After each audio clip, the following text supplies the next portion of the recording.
حضرت آدم علیہ نبینا علیہ السلام سے لے کر ہمارے نبی تک 1,24,000 کم و بیش انبیاء علیہ السلام دنیا میں تشریف لائے۔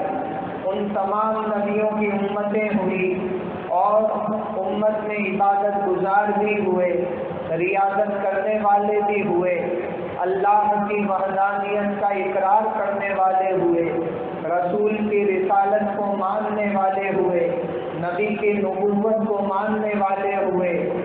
لیکن اس امت کا ذکر اللہ نے قرآن عظیم میں ارشاد فرمایا، کنتم خیر امت اخرجت للناس، یہاں اس امت کا ذکر فرمایا گیا۔ ایک حدیث مجھے اور یاد آتی ہے، حضرت عمر ابن خطاب رضی اللہ تعالیٰ روایت فرماتے ہیں، رسول اکرم صلی اللہ علیہ وسلم نے ارشاد فرمایا، کوئی نبی جنت میں داخل نہیں ہو سکتا جب تک تمہارا نبی جنت میں نہ چلا جائے گا۔ سبحان اللہ۔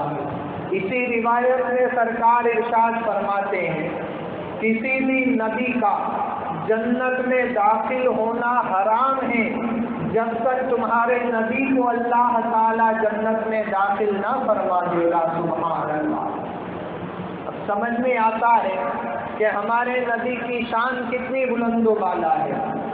حضرت آدم علیہ نبینا علیہ السلام جو دنیا کے پہلے انسان ہوئے، حضرت آدم علیہ السلام پہلے انسان، پہلے نبی، پہلے رسول بن کر دنیا میں آئے، لیکن حضرت آدم علیہ السلام بھی جنت میں داخل نہیں ہو سکتے جب تک ہمارے نبی جنت میں داخل نہ ہو جائیں گے۔ سبحان اللہ۔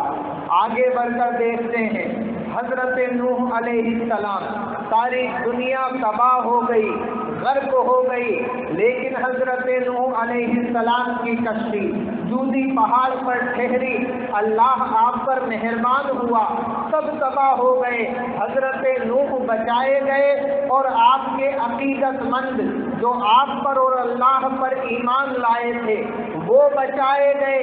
سب کچھ تباہ ہونے کے بعد جس کو بچایا گیا جنت میں جانے کے لیے اسے بھی انتظار کرنا پڑ رہا ہے کہ ہمارے نبی جب جنت میں داخل ہوں گے تب حضرت نوح کو جنت عطا کی جائے گی۔ سبحان اللہ۔ حضرت ابراہیم خلیل اللہ کو دیکھیے، حضرت ابراہیم خلیل اللہ نار نمرود میں ڈالے گئے، آگ میں پھینک دیے گئے، اللہ تعالیٰ نے جبرائیل کو بھیجا، اے جبرائیل جاؤ میرے نبی کو بچاؤ۔ جبرائیل آتے ہیں اور آ کر کہتے ہیں، اے ابراہیم کیا رب کی بارگاہ میں کوئی گزارش ہے؟ میری پرواز وہاں تک ہے جہاں تک کسی کی پرواز نہیں، اگر آپ کہیں کوئی گزارش ہو میں رب کی بارگاہ میں پیش کر دوں۔ حضرت ابراہیم خلیل اللہ جواب دیتے ہیں، جس رب کے حکم سے تو یہاں آیا ہے وہ رب مجھے اس حال میں دیکھ بھی رہا ہے اور مدد کرنے پر اختیار بھی رکھتا ہے، لہذا مجھے تیری حاجت نہیں ہے۔ رب قرآن میں فرماتا ہے، قلنا یا نار کونی بردا وسلاما علی ابراہیم، اے آگ ابراہیم پر سلامتی کے ساتھ ٹھنڈی ہو جا۔ یہاں رب کا حکم فرمانا تھا، وہ آگ کے شعلے جو آسمان سے باتیں کر رہے تھے ابراہیم کے لیے پھولوں کا گلدستہ بن گئے ہیں۔ سبحان اللہ، سبحان اللہ۔ لیکن پوچھو اے ابراہیم، آج تو محشر قائم ہے، جنت و دوزخ کا فیصلہ ہونا ہے، چلو تم جنت میں چلے جاؤ، لیکن نہیں، ابراہیم رکے ہوئے ہیں، کب نبی آخر الزمان جنت میں داخل ہوں گے پھر ابراہیم کو جنت عطا کی جائے گی۔ رب نے نبیوں پر بے حساب انعامات کیے، لیکن روز محشر میں جب تک ہمارے نبی جنت میں داخل نہ ہو جائیں، کسی نبی کو اجازت نہیں کہ جنت میں چلا جائے۔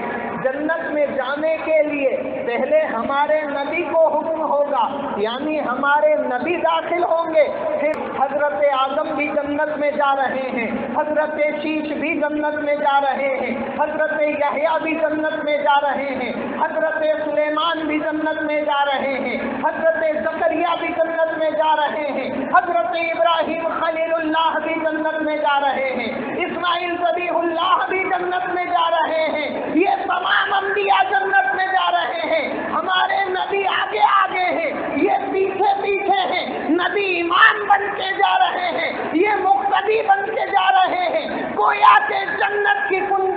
رب نے ہمارے نبی کو عطا کر دی، آپ جسے چاہوگے اسے جنت دے دی جائے گی۔ سبحان اللہ، سبحان اللہ۔ یہ انبیاء کی فہرست ہے۔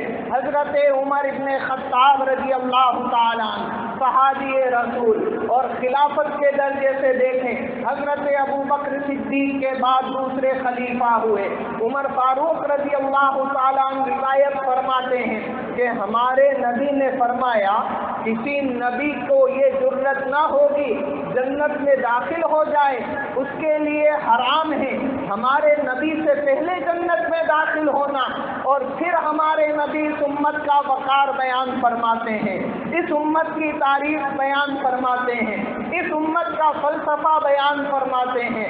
آپ فرماتے ہیں یہ مخصوصیت تو انبیاء میں ہے میری کہ اللہ تعالیٰ میرے سے پہلے کسی نبی کو داخل نہ فرمائے گا، لیکن میری امت کی مخصوصیت بھی سماعت کر لو۔ میری امت کی مخصوصیت یہ ہے کہ حضرت آدم کی امت، حضرت یحییٰ کی امت، زکریا کی امت، سلیمان کی امت، ابراہیم کی امت، اسماعیل کی امت، موسیٰ اور عیسیٰ کی امت جنت میں تب تک داخل نہ ہوں گے جب تک میری امت جنت میں داخل نہ ہو جائے گی۔ سبحان اللہ، سبحان اللہ۔ رب قرآن عظیم میں فرماتا ہے کنتم خیر امت اخرجت للناس، اب بہتری محض دنیا میں نہ رہی بلکہ آخرت میں بھی بہتری آ گئی ہے۔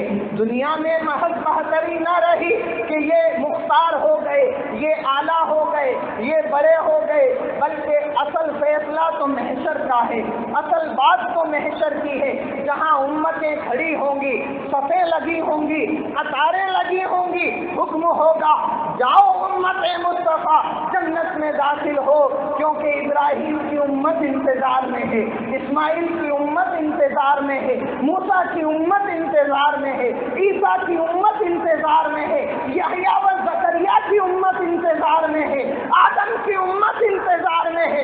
انتظار ہو رہا ہے امت مصطفیٰ جنتی ہو جائے تو باقی امتیں بھی جنتی ہو جائیں۔ سبحان اللہ۔ رسول اکرم صلی اللہ علیہ وسلم بیان فرماتے ہیں میرے بعد انبیاء علیہ السلام کے بعد وہ پہلا شخص جو جنت میں داخل ہوگا اس کا نام ابو بکر صدیق ہے۔ سبحان اللہ، کہیے سبحان اللہ۔ وہ پہلا شخص جو داخل ہوگا اس کا نام ابو بکر صدیق ہے۔ حضرت ابو بکر صدیق پہلے شخص جنت میں داخل ہونے والے، اور پھر امت پوری جنت میں داخل ہوگی، یکے بعد دیگر جنتی ہوں گے۔